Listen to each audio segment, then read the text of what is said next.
Om Badram Karnebihi Shruniyama Devaha Badram Pashyema Akshabihi Ryajatraha Sthirairangair Tushtuvam Sastanubihi Veshema Devahitan Yadayuhu Swastinah Indro Vrudrashravaha Swastinah Pusha Vishwavedaha Swastinah Tarksho Arishtanemihi Swastino Bruhaspatir Dadatu Yo antah pravishya mama vacha imam prashuptam sanjeevayati akhila shakti daraswadamna anyam shtahasta charana shravanatvagadin pranan namo bhagavate purushaya tubhyam lasatu shrimadananda tirtendruno hrudambare yadvachaschandrika swanta santapam vinikrantati padavakya pramana jnaan pranamya shirasa gurun Vyakarishe yata bhutam Vishnu tattva vinirnayam.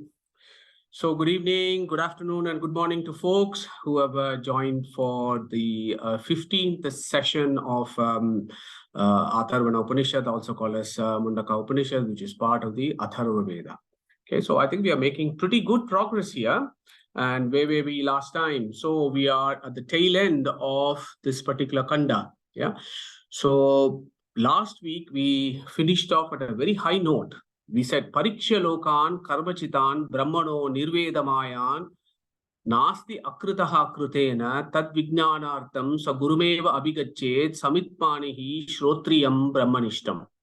So this was talking about the Adhikari. Who is the eligible person?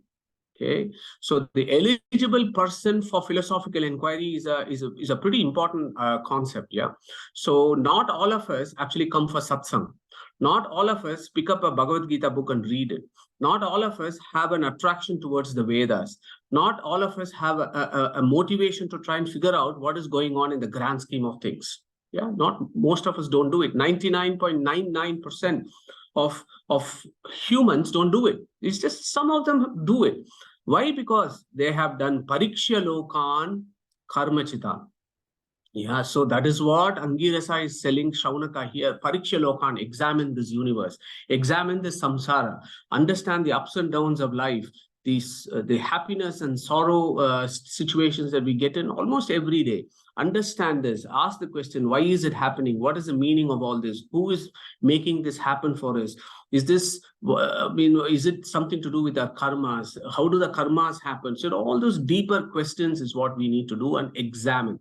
So we need to experience and examine life, yeah, not run away from it. Yeah, that is one of the essential qualifications that our Vedic rishis have given to us. They're not saying us run away to the forest and do meditation. No, they are saying you have to go through this phase of life, brahmacharya, grihastha, vanaprastha, and then sannyasa. Yeah, you have to go through this varnashrama and then examine and experience life as you get it. That is for most of us of the mundane category.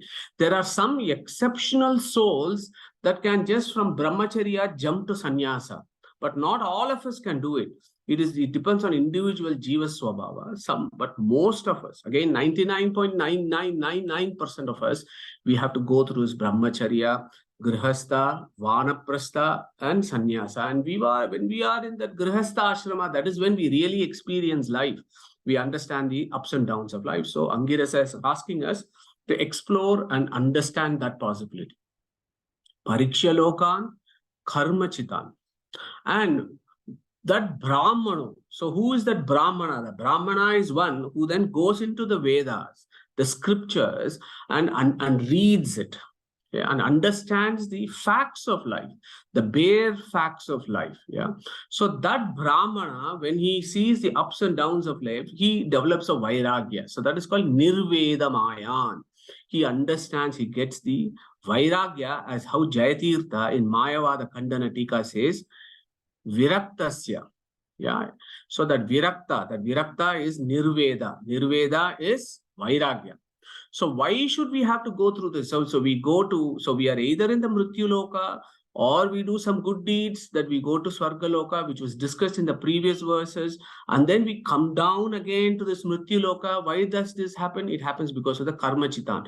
It is because of the various karmas that we have done in our previous lives that we go through these various areas of existence, either in Swargas or higher levels of existence, or come down to Mrityu Loka, or some of us even may go to Narakas and then come back up again into Mrityu Loka. So this is all happening because of karma. Okay, so that is the first point.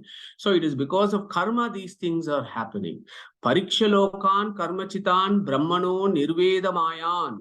And the next one is very, very important. Nasti akritaha krutena. Nasti krutena akritaha. That is how you link those words. Nasti krutena akritaha. Okay, by just doing actions, krutena means what? By doing actions or by doing karma. Let us say by doing just karma yoga alone. Okay, so just by karma yoga alone, akritaha cannot be attained. What is akritaha? Akritaha can mean moksha sthiti, or it is also called Paramatma. Paramatma's name also is akritaha. Moksha sthiti also is called akritaha. Akritaha means that which cannot be known by the actions of the mind, that which is beyond the mind. Yeah, so that we know is Paramatma. And moksha, and that which is uncreated. If you have to create something, you have to do some actions, isn't it? But that man, Paramatma is uncreated. So he is also called Akritaha, Ajaha. They're all synonymous, Akritaha and Ajaha. He is uncreated. Such an uncreated Paramatma cannot be known just with Kruta alone or with Karma alone.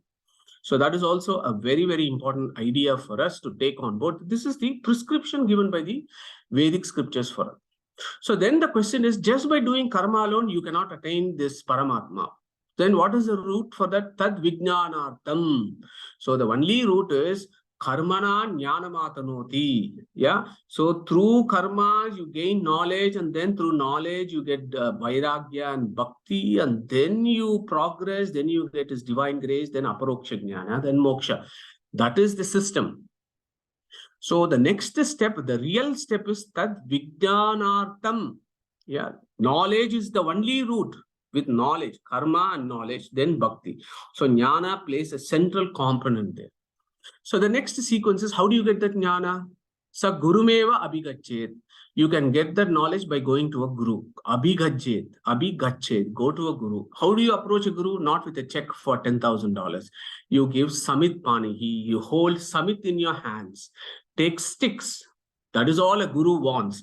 That is an important idea. The important idea for who true guru is, he does not expect any money. Yeah, all that he expects is a simple thing like a stick to do yajna, so that yajna is for Vishnu, right? So samit pani. So that is an interesting and an important qualification or eligibility of a who guru is. A guru is a person who does not expect check for $10,000. All that he is he's a simple living, high thinking person, and all you have to do is just take some samit for yajna, because this is a discussion about yajna, isn't it? This whole kanda is talking about yajna. So that samit there is relevant to the prakarana in which it is being discussed. Then, of course, Angirasa also says that guru should be shrotriyam and he should be brahmanishtam. Okay, so that is important. He should be shrotriyam and he should be brahmanishtam. Shrotriyam means what? He is only defined as a guru who has read the Vedas. He has listened to things that needs to be listened. So you have to check his pedigree. You have to check his CV. Yeah, that is important. And many of us don't check CVs of gurus. We just look at the dress that they are wearing and assume that these are gurus. That is just a fancy dress that they are wearing. But we just need to check whether they are actually heard what needs to be heard. So Angirasa very clearly says, Shrotriyam. Okay? He should have heard what needs to be heard, which is the Vedas. Rig, Yajus, Sama, Atharva Veda. Has he studied that? Is he well versed in that? Is he always thinking about Vedas? Because when he thinks about the Vedas and he understands that every sound, every word, every letter, every sentence, every paragraph of the Vedas only celebrate the greatness of Paramatma, he is Brahmanishtam. He knows the spirit of the Vedas, that every sound and letter is a celebration of Paramatma. That person is called Brahmanishtam. So that is the classic definition of a guru. Shrotriyam Brahmanishtam. Okay, so These are all important things for us to know so that we can actually apply this when we go to meet some guy who is in some kind of orange clothes and he has beards and so on. So we need to go and check these guys out. Are they wearing, is it just a fancy dress that they are wearing, or they're already Shrotriyam Brahmanishtam? So that is something that was relevant then, and it is also relevant today. Okay. So after he said that, this is the last verse for this particular kanda. Now he talks about the qualifications of a student. So in this, we may have to check ourselves out and see whether we qualify. We may have to do our own self-reflection and see whether we qualify for that. And here Angirasa gives a beautiful qualification of Atharva. Atharva, who is the first son of Chaturmukha Brahma, and he gives that, he compares Atharva. And also Shuanaka we can take here as well and see whether they were the perfect students. Tasmai saha vidwan upasannaya samyak prashanta chittaya shamanvitaya yena aksharam purusham veda satyam provacha tam tattvato brahma vidyam. So that is the verse, new verse for today. And we'll look at the first half and check out what it's saying. Tasmai saha vidwan. So saha vidwan, who is the vidwan, the most knowledgeable, who is Shrotriya and Brahmanishta? In this context, when you go to the very first verse, Om Brahma Devanam Pratamaha Sambhabuva Vishwasya Karta Bhuvanasya Gopta Sa Brahma Vidyam Sarva Vidyam Pratishtam Atharvaya Deshtaputraya Praha. Very first verse of Mundaka Upanishad. Who is the very first after Om, which is Paramatma? Who is the second word there? Brahma. Who is that Brahma? Chaturmukha Brahma. And then as you go through the lineage, you come to Angirasa. Okay, so when you say, you can say Angirasa, Satyavaha, they are all Vidwans. Saha Vidwan. Okay, Saha Vidwan. Vidwan, there is these guys, Chaturmukha and Angirasa. So let us go to the next slide. So what is that saying? Tasmai Saha Vidwan. What should a student do? Upasanyaya Samyak.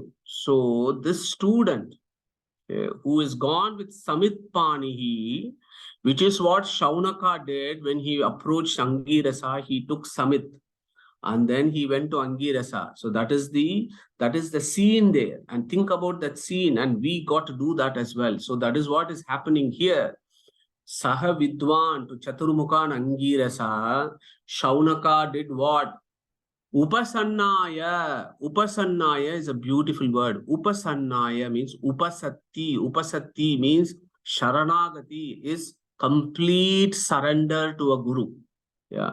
And that is the prescription in the Vedas, that you first check this guru out, whether he's got the qualification. And once you know that he's got the qualification, you surrender to him. Yeah. So who is going to take us the verse Gita 4:34 today, please? Who wants to recite that, which is a beautiful verse?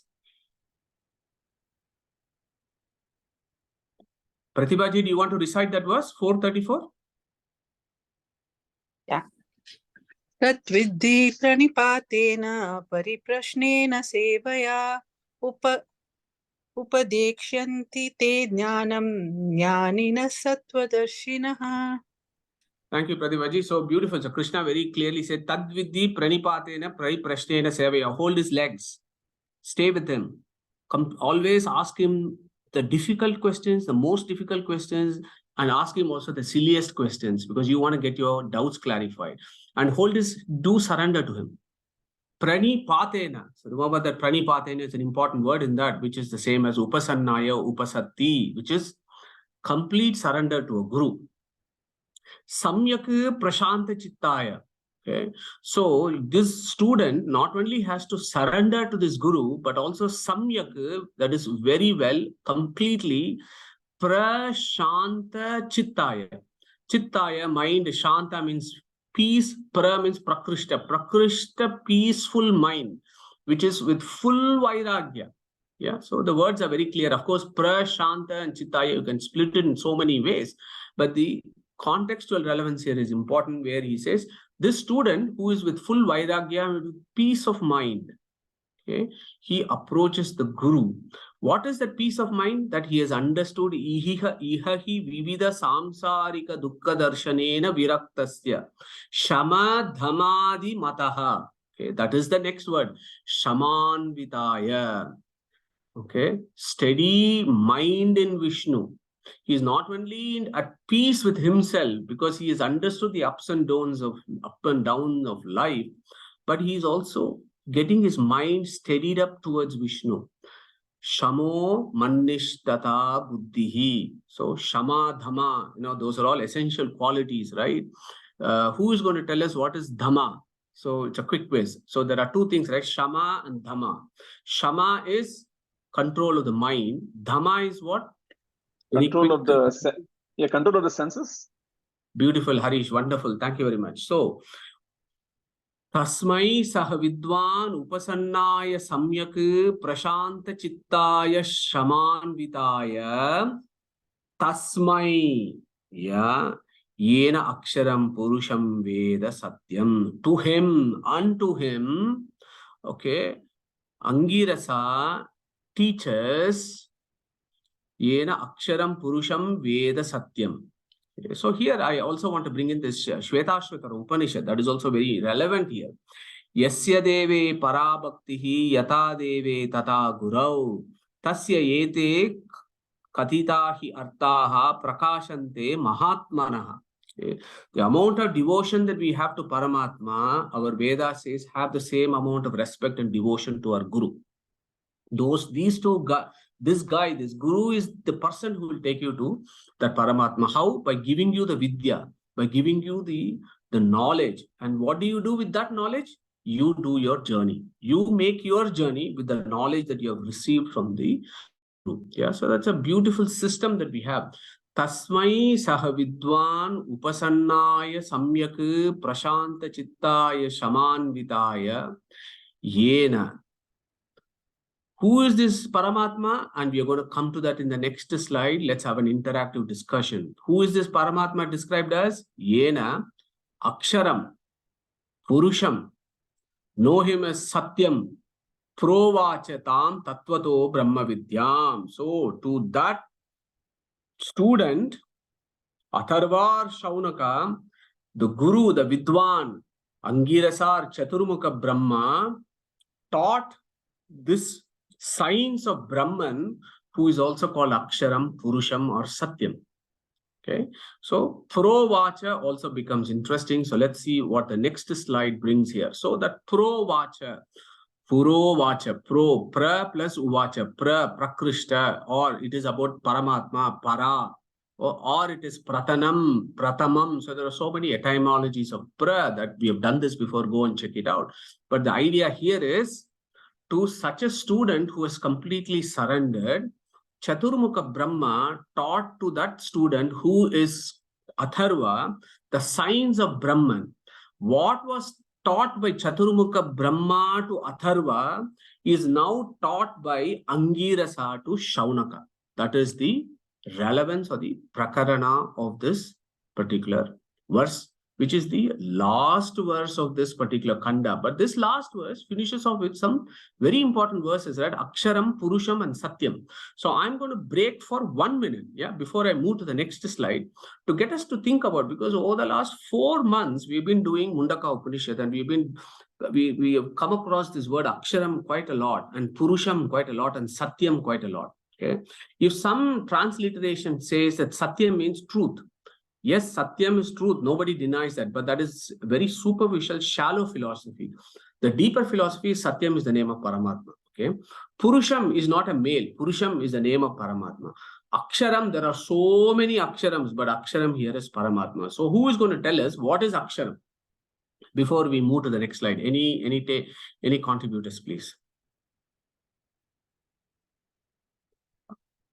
Okay, no worries. Go for it. The one who's inside our senses and enjoys is one meaning of Akshara. And then he's Lord Narayana himself. And Mahalakshmi also is called Akshara. That's beautiful, much. Pratibhaji. Do you want to keep going? And do you want to tell us about Purusha and Satya also, unless anybody else wants to come in? Yeah, Anand. So Purusha has several meanings. The commonest one is the one who lives in the jivas, inside the jivas. He lives in a perfect body, Purusha. It also means the one who gives us Purusharthas. It also means he lives in this universe and he is the creator and also the destroyer of this universe. And he has infinite auspicious attributes. Beautiful. Yeah, keep going. It also means the one who was present well before this creation. He is ever present. I think there are quite a few meanings there. Thank you, Anand. Fantastic summary. Anybody wants to tell us who Satyam means? What does Satyam means? One who controls or controls the eightfold dispensation of the universe. It is Srishti, Sthiti, Laya, Niyamana, Jnana, Ajnana, Bandha, Moksha. So that's Satyam. Wonderful, Neetaji. Thank you very much. So all of us got spot on. Yeah. So we have covered quite a few ideas here, but as we have always done in this particular forum, never shy away from revising certain extremely important words of the Vedas. Yeah. Aksharam, Purusham, and Satyam are very, very important. So as Pratibhaji very beautifully gave us a meaning of Akshara. So Akshara can be looked at in so many ways. Yeah. So if you look at it etymologically, or you can see it also, look at it from a conventional sense. So Akshara can be Mula Prakriti, Akshara can be Chetana Prakriti or Lakshmi. Yeah. Akshara can be your Vedas. Akshara is that Bijakshara mantra, that is also Akshara. Varanas are Aksharas, Vedas are Aksharas, Mula Prakriti is Akshara, Lakshmi is Akshara, and of course Vishnu is also called highest sense Akshara. Okay, that is in the very conventional sense, or Rudi Artha, or if you want to take Yaugika Artha or etymological, Akshara can mean Ashnute iti Aksharam, that which is all pervasive or omniscient, all pervasive in space, all pervasive in times, and all pervasive in gunas, goes only with Vishnu, because this all pervasiveness can also be with Avyakrita Akasha, which is also called Akshara. Chetana Prakriti can also be omnipresent, and she is also called Akshara, whereas Vishnu is the only guy who is omnipresent in space, time, and gunas. Or it can be as A plus Kshara, liberated soul Lakshmi, whereas Vishnu is always liberated. He never has a material body at all. Or it can be Aksha and Ra, as Pratibhaji very beautifully mentioned, that he's inside our Indriyas and Ramate. A plus Ksha plus Ra, A plus Ksha is the first letter of the Vedic Sanskrit. Ksha is the 51st letter of the Vedic Sanskrit. So A and Ksha is the entire Vedas, and he who is celebrated and enjoyed in the Vedas is called Akshara. Adhikam Charanti, he who fulfills all our wishes, is also called Akshara. So the only person who qualifies in the highest sense for all this is Vishnu or Paramatma. So in that sense, he is Akshara. So thank you, Pratibhaji, for that good summary. And then Purusha, Anandji gave an excellent summary there. Purvameva Aham, that which existed before creation. Pura Asa, that which existed before creation. Purishete, that which exists in all the jivas, in Brahmanda and in Pindanda, that which exists. Puru Saha, Saha Puru, Puru means Purna. So that which is complete. Okay. Purusyati, that which destroys the universe is Purusyati. Purusanoti, that which gives all our Purusharthas. Purusa, that comes in Bruhat, in Bruhati Sahasra. Purusha Vidatvat Purushaha, Purna Shadgunatvat Purushaha. That which has all the infinite auspicious attributes, and that which has Purna Shatguna, 6 gunas.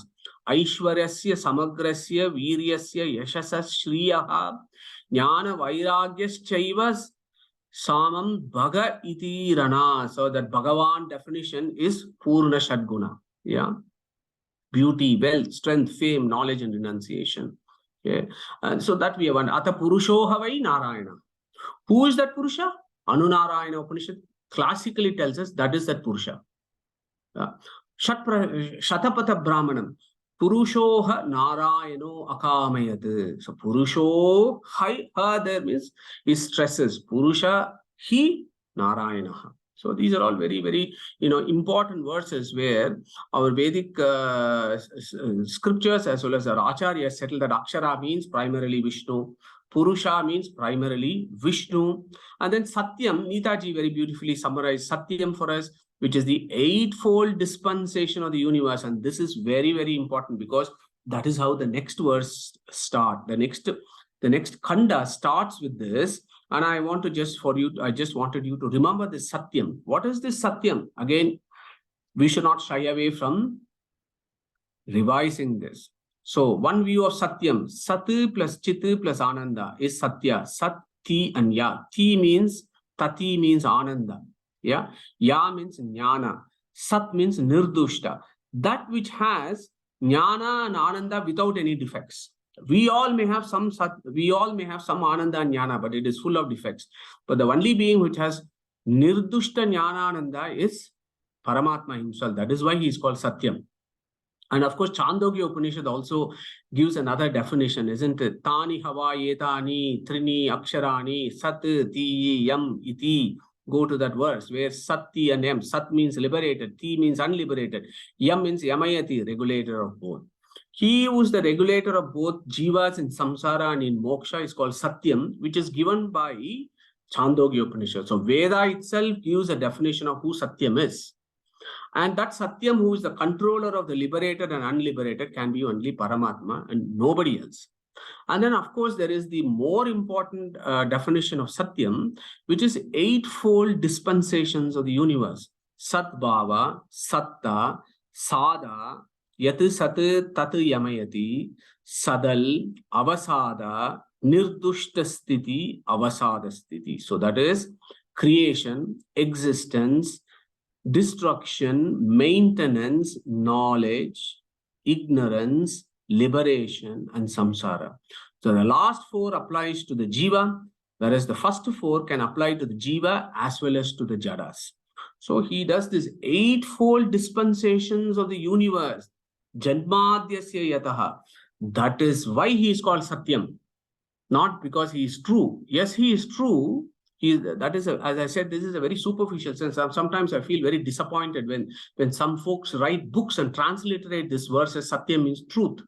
We all know Satyam is truth, but the philosophy is much deeper than that. That deepness of the philosophy is all that I've listed about who that Satyam is, taking from Chandogya Upanishad and other Upanishads, where we understand that Satyam is Narayana or Vishnu. So Brahman equals Akshara, equals Purusha, equals Satyam, equals Narayana, and equals Vishnu.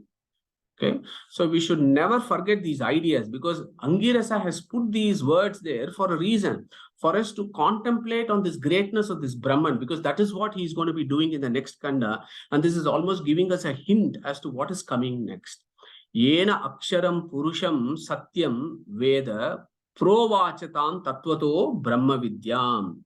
So that Angirasa tattvataha, for me it is tattvavadataha, tattvataha, yatartaha, describing the truth as it is. That is what tattvavada is, and that is what tattvato actually means. Tattvavadataha brahma vidyam, science of Brahman, which is the Paravidya. Yaya tad aksharam adhigamyate. That is what in the first Kanda he defined what is Paravidya.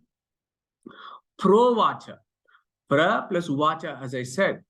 Uvacha means upadesha, he said. He could have just said uvacha. Yeah.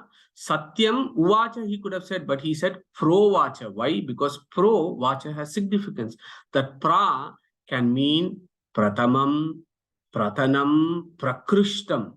Okay. Prakrishtam is the highest levels about Paramatma. Very first time. It is the ancient teaching that Chaturmukha Brahma gave to Atharva. Okay. So that teaching about Brahma, that Brahma Vidyam, that Paravidyam. So the beauty of this Kanda is, so far it has given us only a hint about who this Brahman is. Yeah. And it said anything that talks about Brahman is Paravidya. But then the question is, who is this Brahman?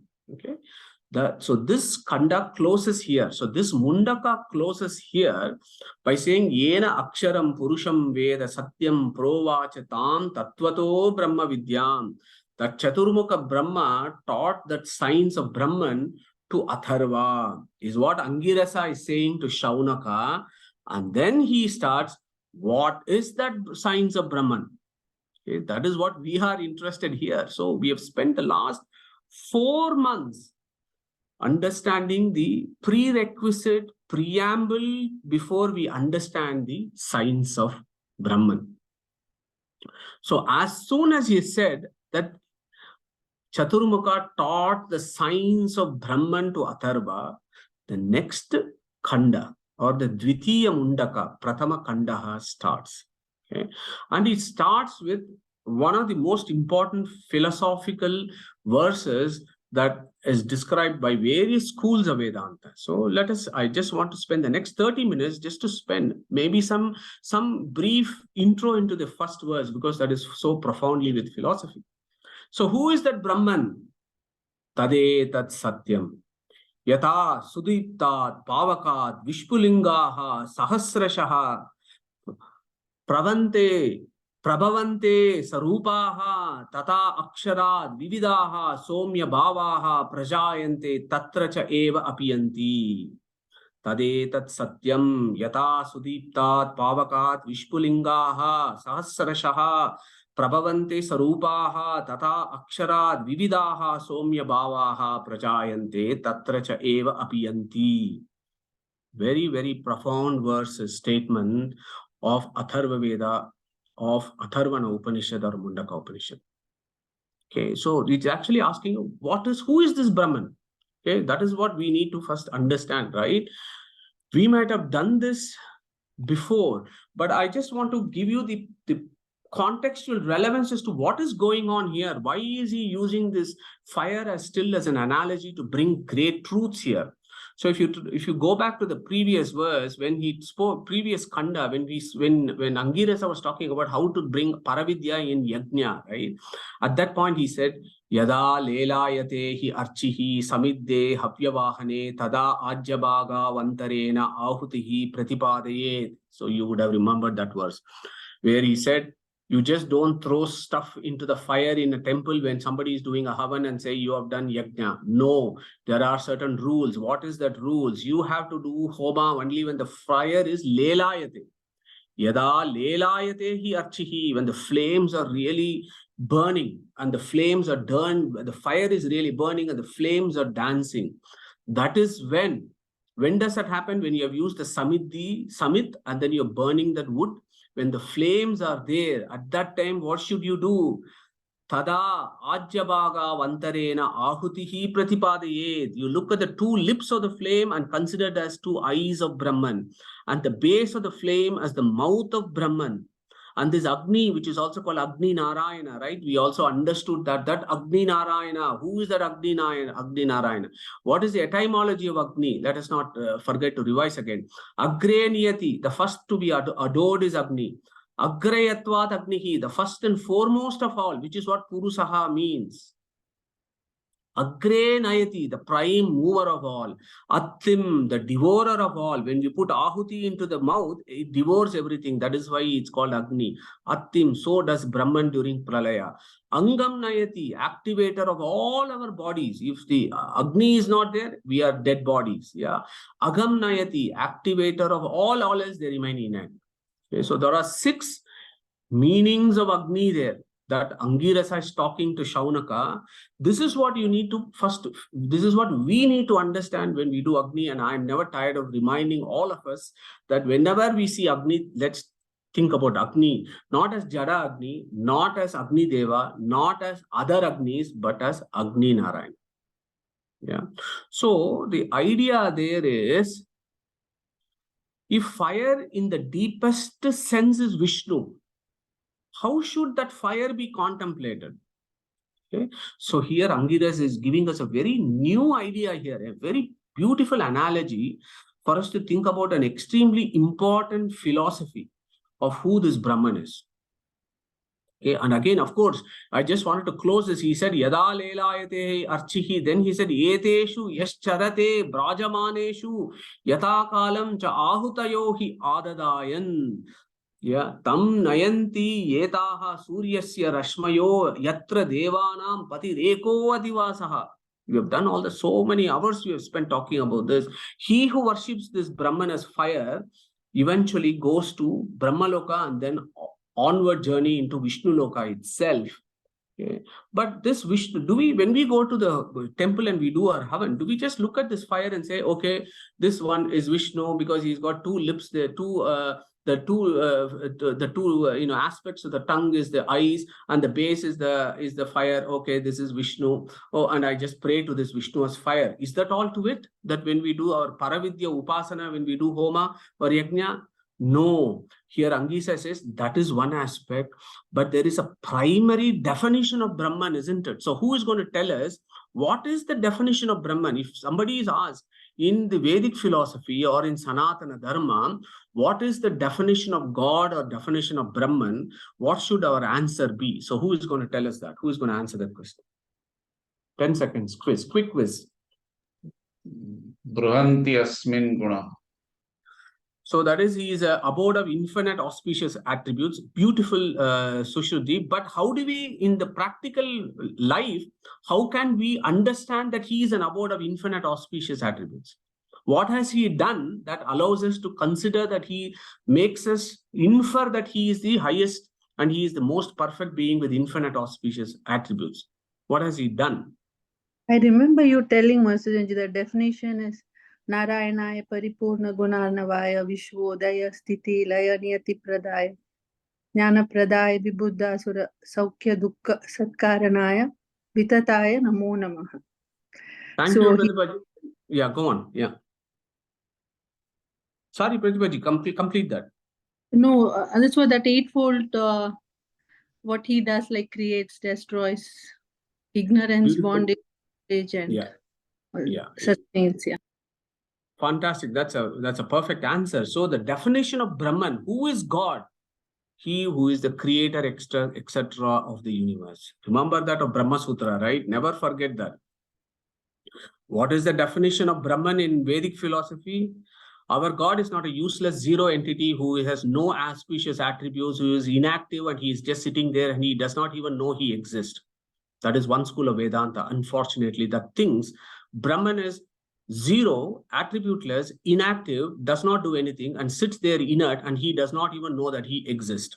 Okay, that is one definition, sad definition of Brahman. No, Veda Vyasa has given a definition of Brahman as Janmadyasya Yataha, second sutra. He who is the creator, etc. of the universe, that is the definition of Brahman. Okay, as Pratibhaji said, Utpati Sthiti Samhara Niyatir Jnanam Avruttihi Bandha Moksha Cha Purushat Sa Harire Karat. Taittare Upanishad Yato Va Imani Bhutani Jayante Yena Jatani Jivanti Yat Prayanti Abhisham Vishanti Tad Vijignasasva Tad Brahmeti. It's not me or anybody, it's the Vedas themselves. I don't know how folks can think that this Brahman is inert zero entity. Yeah. Jagat Vyapara Varjam. He who, the affairs of running the universe is him. And that is why our Acharya said, Bahuchitra Jagat Bahuda Karanat Parashaktihi Ananta Gunaha Paramaha. As Shushrut mentioned, Ananta Gunaha Paramaha. When you see this Bahuchitra Jagat, Bahuda, when you see this amazing universe, we don't even know where the universe began, where it ends. This big, gigantic universe, when we see this universe in front of our eyes, which is a real universe, we understand that there is a Paramatma who is Ananta Gunaha, who is behind this infinite auspicious attribute endowed Paramatma who is behind this creation. Janmadyasya Yataha iti Bhagavata Sutrakarena Jagat Udayadi Nimitta Karanatvam Parasya Brahmano Lakshanam Abhihitam Nacha Jagat Satyatam Antarena Tat Vastavam Sambhavati. Jayatirtha's statement is so important. We should memorize these verses. Veda Vyasa is Paramatma himself. And there is also a sad story. One school of Vedanta thinks Veda Vyasa is just any ordinary rishi. No, Veda Vyasa is Paramatma himself. This Paramatma would not have put this sutra, second sutra, Janmadyasya Yataha, unless that created universe is real.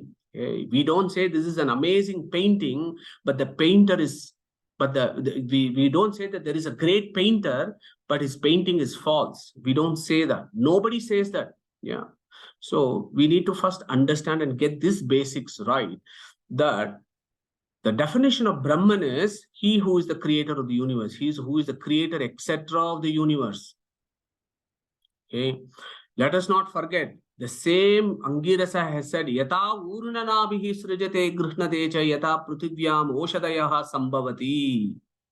Yata satah purushat keshalo mani tata aksharat sambhavati iha vishwam. Those amazing, amazing verses. We have spent 2 or 3 weeks thinking about this. Yata urnanabihi. Okay. All pointing out to the truth that the creator is a creator of a real universe. Okay? Not a false universe. That is why Angirasa starts this amazing khanda saying Tadetat Satyam. And Neetaji just gave us the definition of what that Satyam means, and that is why it is important to understand what that Satyam means. Tat yetat satyam. Tat means tataha, that which is all pervasive. Yetat, that which is very close to me as my antaryamin, is this Satya who is the creator of this universe. That yetat, that tat and yetat are the same, and they are Satyam, who is this Brahman, who is the creator of this universe. So if we understand this etymology of Satyam, then we will get the idea as to what is it that Angirasa is thinking. Okay, so what is it this the Veda is saying? Yeah, we should see what the Veda is saying rather than putting our ideas into it. Yeah, that is another fundamental issue that we need to take on board. So the Veda is saying Tade Tad is Satyam. Okay, that person is Satyam because he's a creator. That is the definition of Brahman. Okay, you are sitting in front of this Homa and you're doing this fire sacrifice. You've gone to the temple, Purohit is doing Homa, we are all sitting around, fire is burning, and some of us who have been to this satsang, we can then think about, oh, this fire is not material Agni, it is not Agni Deva, it is Agni Narayana, because I'm looking at those 2 flames. But then we also need to understand how is that Brahman defined in the Vedas. Is defined in the Vedas as Janmadhyasya Yataha. So to bring home that truth, a beautiful example is given. He says, when you look at this fire that is burning, that is telling you, giving you the definition of Brahman. Yata sudiptat pavakat vishfulingaha sahasrashaha prabhavante sarupaha tata aksharat vividaha somya bhavaha prajayante tatracha eva apiyanti. Very clear verses. Yeah, so let's dive deep into this. We got about 15-16 minutes to go through this particular introduction to this verse, because I want to take it up in all its glory in the coming sessions. Yata sudiptat pavakat. So pavaka we know is flame. Yeah, pavaka is flame. Sudiptat means flame burning very well. What is that? Yata lelayatehi archihi. When the fire is burning very well, it dances, right? So that is what Angirasa is saying. Yata sudiptat bhavakat. So in that kunda, when the fire is burning, what do you see? You not only see the fire, but you also see vishfulingaha. So this is important. Vishfulingaha. What are vishfulingas? The sparks that come out of fire. Okay, so that is the philosophy there that Angirasa is taking you. When you see the sparks of the fire and when you see the flame, you not only think about this flame as Paramatma, but you also understand that this Paramatma is Janmadhyasya Yataha. Okay, so that is the direction. Now you may ask, how is that possible? Okay, so here I've just put a very, very brief question here for us to think about this. What is the relationship? When we look at this fire, what is the relationship with the flame of the fire and the sparks that you see in your kunda? What is that relationship? I just want to get a brief background as to what it is. Pragnesh. So the crude way to give analogy could be all the sparks are jivas and the flame is Brahman. Thank you, Pragnesh. So what are you inferring from that? So What is the jivas- relationship? So they arise from the flame. The origin of all the sparks is from the flame. Thank you, Pragnesh, very much for that excellent insight. Anybody else has any other view on this? Anand. I think the sparks are the products of the flame. It's a state of hyperexcitability, and the sparks come out of the flame, probably leading to what Pragneshji just said. Thank you very much, Anandji. That a very interesting insight. Anybody has an entirely different view on this? Okay, excellent. Thank you so much, Anand and Pragneshji, for those excellent contributions. So let's think about this problem, because this is a big philosophy, okay? It's a big philosophy between Tattvavada, Vishishtadvaita, and Advaita. This has been a discussion, this particular verse, and that's why I felt that we need to spend some time and understand the physics of this particular example, because our Angirasa is a scientist, right? Let's not kid.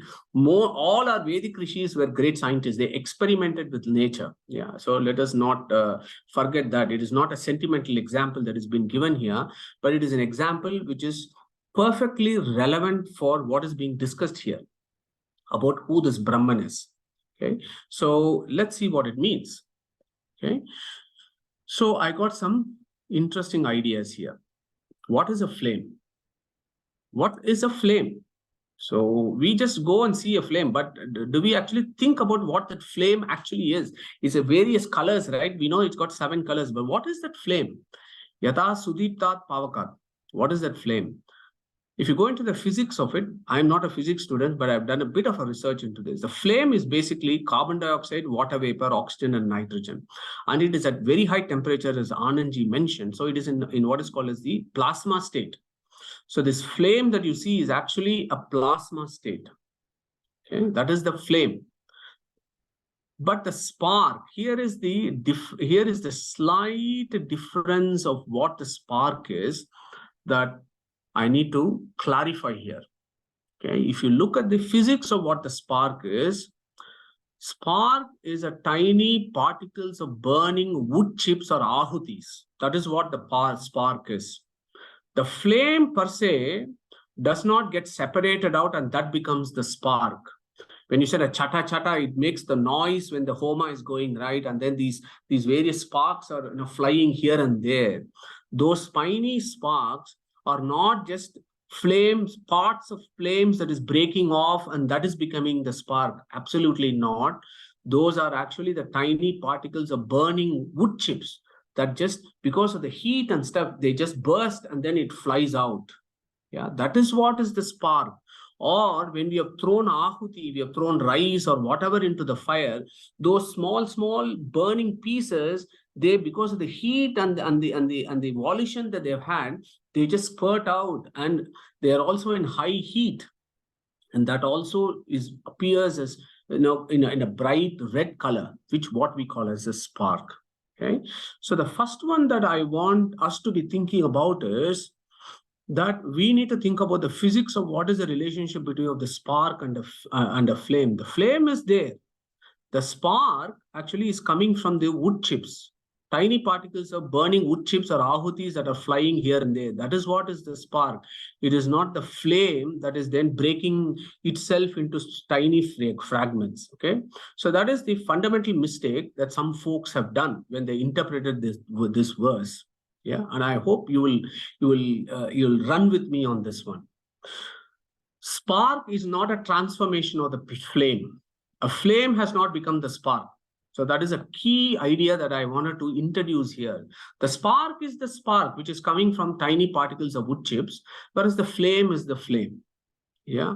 So the spark is not a transformation of the flame. So in technical parlance, a spark is not a parinama of the flame, or the spark is not a transformation of the flame. Okay, the idea may sound a little complicated, but we'll pick it up as we go along, but think about this idea a bit deeper.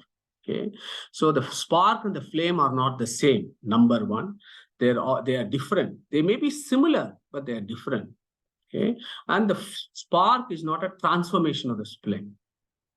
So the Parinama Vada, as it's called, one school of Vedanta, that thinks that jivas are a transformation of Brahman, or they are the parts of Brahman. That is Parinama Vada. Okay. Then you have another group which thinks that this universe is a superimposition on Brahman. Okay. Here is a bubble that I need to burst. In this particular illustration, the spark is not a superimposition on a flame. No sane person will think that the spark is a superimposition on flame. Okay, so the spark is not a vivarta on the flame. Okay, 100% not in this example. Angirasa is giving an example to illustrate the truth and not otherwise. So think about this physics part of it. I'm very happy to be challenged on this one, and I would like to be challenged on this. But this is what is going on in a flame and a spark. Yeah, so that is the philosophy there and the physics there. Okay, so hold on to that idea that Yata Sudiptat Pavakat Vishpulingaha. Look at that. Sahasrashaha Prabhavante.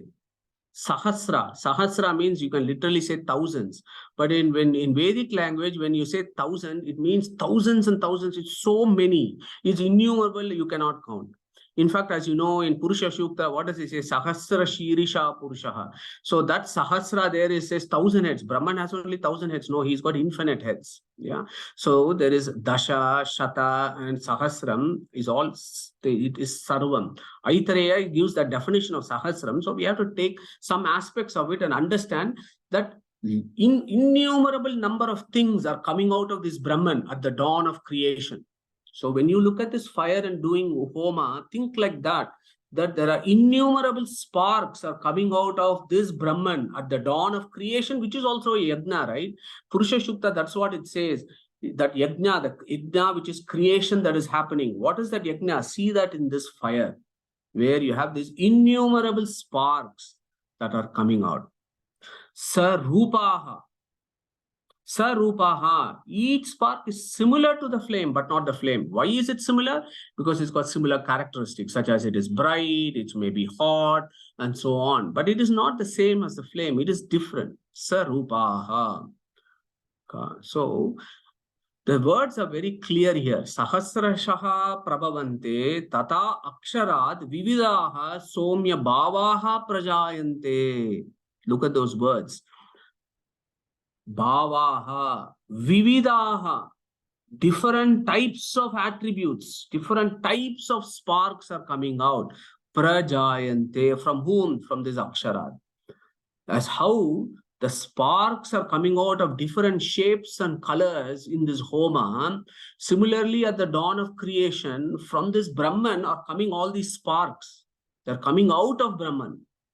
Okay, it's only saying coming out of Brahman. Okay, it is not saying this Brahman is transformed into this sparks. And also, when you take the examples of physics, sparks are not a transformation of the flame. And we need to understand this in context in Mundaka 1 and 7. And I've just recited that, right? Yata urnanabihi srujate gruhnate cha, yata pruthivyam oshadayaha sambhavanti, yata sataha purushat keshalo mani, tata aksharat sambhavati iha vishwam. So the first example is as how the spider weaves the web, as how the web comes out of the spider and then it goes back to the abdomen, into the abdomen of the spider, is how the creation is. So here, what is Angirasa is doing is this ashrama, whereas there is lots of wildlife, and he's showing an example of a spider and its web in the ashrama and says, this is how you have to look at Brahman.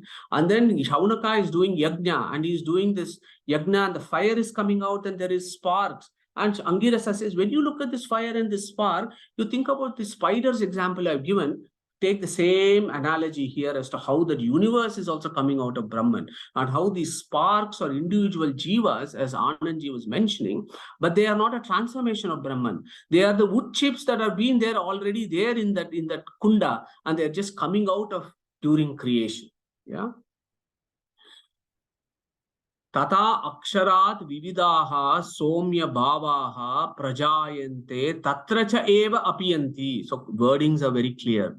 So in this example here of the spider, what's going on? The material world is coming out, and all these jivas are also stuck in this various samsaras, in this material web, and they are going through the samsaras here. And this is what this Brahman is doing. bring forth the universe, and the jivas, put the jivas into it and let them play out. So what are we? We are the jivas in the womb of Brahman, and we have always been in the womb of Brahman, or come out and go back and come out and go back in eternal cycles of creation, right? So this Brahman is called Akshara. So what is happening? Tata Aksharad Vividaha, various kinds of natures, Vividaha Bhavaha. I don't understand how certain folks can kind of twist these meanings. So the sparks or vividahas of various kinds and natures. Jayante. Jayante means they are created. Creation, they come out during creation. And we have done lots of lectures on creation and the sequence of it. And that is exactly what Taittiriya Upanishad said, and we did this just now, isn't it? Yatova imani bhutani jayante. So when Angirasas prajayante, what is that? Bhutani jayante. When Anandji said this, these sparks or these jivas, Bhutani are the jivas, jayante, created, prajayante. So you have to do the samanvaya there. Yatova imani bhutani jayante, yena jivanti. So similarly, spider, web, jivas are all on this spider, and they are jivanti, they are living. They think they are the center of the universe, but actually they are not, but they don't realize, but they are jivanti. Yat prayanti, at some point when the pralaya happens, this whole thing is going to go back. Similarly, these sparks, they will again fall down on this kunda. Yeah, they go back to this fire. For some time, these wood chips will burn. And once that wood chip is burned, you will see it practically, the gray bits will then fall back into the fire. Yeah, you have to observe that kunda. Angirasa has observed this very closely, and he's telling those burnt wood chips, eventually they will go back into the fire. Tatra cha eva apiyanti. Apiyat means entering into. They don't become one. That is also another school that says they become one. Where on earth does Veda says is one? Absolutely not. Apiyanti means entering into. So you can enter into a house. That doesn't mean you become one with the house. The house is there. You are there. You have just entered into the house. We need to get these basic things right. Yeah. So that is what he is saying. Tata aksharad vividaha somya bhavaha prajayante tatra chayeva apiyanti. They go back. So yat prayanti. Utpatti sthiti samhara. So the basic ideas of creatorship of Brahman, we can actually contemplate when we actually look at this kunda. That is the idea that Angirasa is telling us. So by looking at this kunda and the fire, because Shuanaka is a big yajnashala, Angirasa is teaching him Paravidya. This is about Paravidya, right? How to see Brahman in that fire. How to understand that Brahman is the creator of the universe by actually looking at this fire and these sparks, looking at the Sudiptat, Pavakat and Vishpulingat, and understanding their relationship, understanding that they are different. There may be some similarity, but similarity actually means difference. And these sparks eventually go back into it, just like how the spider eventually retracts the web into its abdominal cavity. So does Vishnu in Pralaya, where everything goes back into his womb. Okay. So this is the big, deeper truth that this work is talking about. And actually, as we navigate this kanda, Angirasa then expands this idea.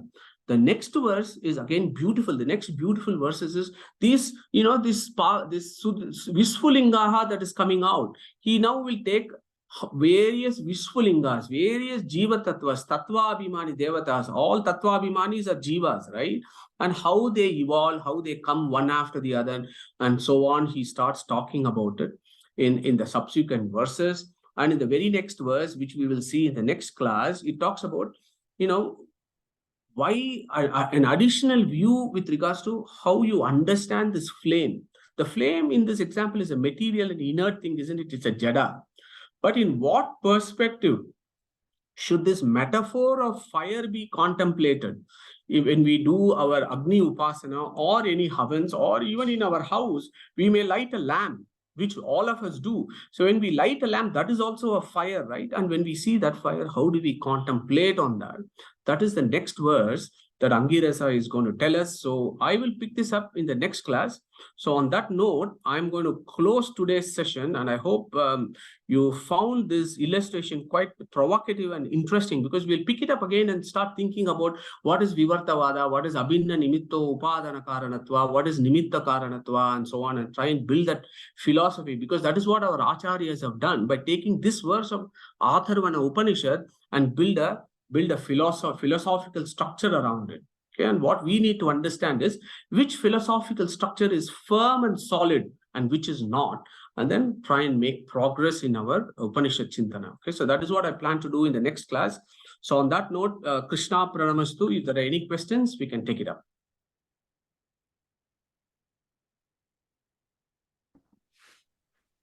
Okay, sounds like Namaskaram. Venki, Venkiji, go for it. Yeah, so it's actually a very, very thrilling description, the spark and the flame. And I was thinking about it. A very easy way for us to distinguish a flame from a spark would be like, those of us who have electric cook range, right? So when you turn the electric cook range, the flame is what is burning in that electric cook range, and then you have a cooker on it, or you have some rice on it, and then a little bit of that rice falls on that flame, the electric cook range, then it comes out as a spark. So the flame is the flame, the spark is the spark. And in olden times, Yajnashala and so on, like if the rishis were like present generation, that would be a more appropriate thing for us to like immediately understand it. But the Shuanaka and the rishis have been seeing this flame for such a long period of time. It was like very easy for us. Or a long period of time, we have lost that tradition of observing the flame and the spark, and then come down thousands of years later. So that was my thought, which is the flame, the spark is the spark, and you can see it very clearly if you have an electric cook range, because there is absolutely no confusion between the flame and the spark. Beautiful, Venki. Thank you very much. And also, this thing occurred to me because I do that every day. When you have done your sambar or rasam at home, then you will do ogarne, right? You put oil and you put your mustard and jeera and stuff. It comes out, yeah. And when you put the curry leaves also, sometimes the thing splurts out, and then you get this fires there also. That is also another analogy. Yeah. You do defensive cooking at that time, isn't it? You would put the lid to prevent the spark from coming at you. So that was a very, very nice way for us to think about the spark and the flame being different. The other thing too, which I wanted to comment on is, if you looked at the names of the fire, isn't Vispulinga one of the names of the fire? But I think that Vispulinga there is different from the Vispulinga here. This Vispulinga is talking about a spark. That Vispulinga is a nomenclature.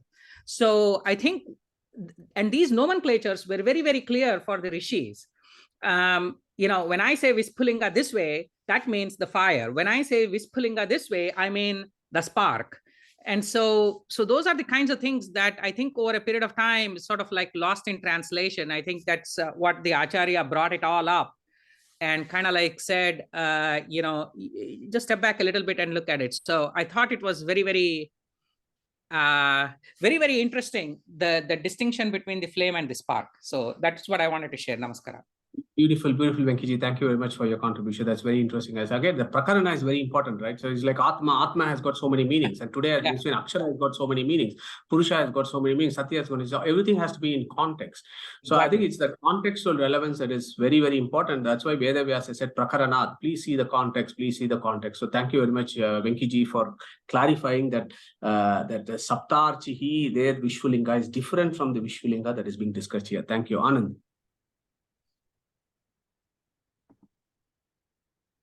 Yeah, Madhuji, my comment is in context to the student-teacher relationship. You mentioned about how the student goes and approaches the teacher, submits themselves and offers service, and then gets the gnana. So I believe in Vedic philosophy and in Vedic context, the teachers also used to reciprocate the same to the students. Is that right? I think we get to hear that in Prashna Upanishad. The teachers also submit themselves and offer them to serve them, and then after some time, if the students like the teacher, the teacher would go ahead and offer them the knowledge. Yeah, Is that- absolutely. Yeah, absolutely, Anand, you're right that, that examining goes both ways. So first, as students, you examine the guru and see whether this fellow is worthy of going to Gurukula and studying. And the second one is the guru also examines the students and see whether he is also worthy of me teaching him. So it goes both ways. And actually, in Brahma Sutra, Veda Vyasa actually says very clearly, it is stated, okay, in Sadhana Adhyaya, it says if you don't like the guru and the guru is not good enough, change him, mate. Change your guru. It is a rule that is dictated by Veda Vyasa himself. Whether if you think this fellow is not Shrotriyam Brahmanishtam, change the guru. Yeah. So he also, yeah. Thank you, Anandji. Thanks. Sorry, we had another brief hand raise. Is it Pragneshji? I can't remember who it was. Yeah. Pragnesh. Yes, I did. Bringing to very worldly level, but interviews, we asked two questions. Why are you the best candidate? Why should we have you as a potential registrar or colleague? And the second question, or exactly opposite, why have you chosen to apply here? Why are you think we are the best? So these are the same thing what we were discussing, that what is good in the teacher or what is good in the student. Yeah. Beautiful, Pragnesh. Yeah, thanks. And as Anandji was mentioning about Pippalada in Shatprashna operation, that's exactly what happened when all the 6 rishis go to Pippalada Rishi. And then they ask, look, we got these big questions that we want to ask you. So at that point, Pippalada says, okay, hang out here for a year and look after all my cows and see what is going on here. And also check me out whether I'm worthy of a student, of a guru. And at the same time, then the guru is also checking the rishis, the guru is also checking all these rishis out as well, whether they are also worthy enough. So it goes both ways, but you're right. We do ask those questions. So maybe in this context, Pragneshji, maybe we need to ask that question ourselves and answer it ourselves and be true to ourselves itself. Yeah. Anybody else? Any other questions? Okay. If there are no further questions. I mean, Yeah. I'm still not sure. Wood itself becomes the fire because of Garshane, and wood sparks, wood chips become sparks. So is it the say all Nimitta Karana and Upadana Karana? Is it same? Is that, I mean, I'm not getting it yet. Maybe next class either. Yeah, if you think about it, the Upadana, so if you think about it, the Ahuti rice chips are always there. The rice chips are not this flame, right? And it's the rice chips that become the wood spark. They become the spark in that example of spark. Or there is this big log of wood that is burning and there is this flame that is coming out. But then there are these small wood chips that are hanging around in that homa that are also burning and flying out.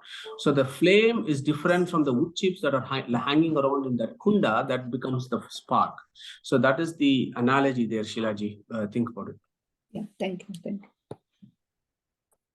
Excellent. If there are no further questions, thank you so much for a very interactive session. Let's recite Om and then close today's session. Maybe Anand, you want to take us through Om and then we close today.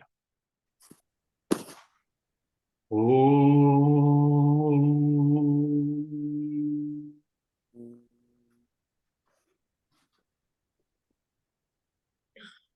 Wonderful. Thank you very much, everyone. So next week and the following Sunday is looking a little bit complicated because of lots of travel that is involved. So if you could kindly excuse me, there is no Upanishad Chintana for the next fortnight.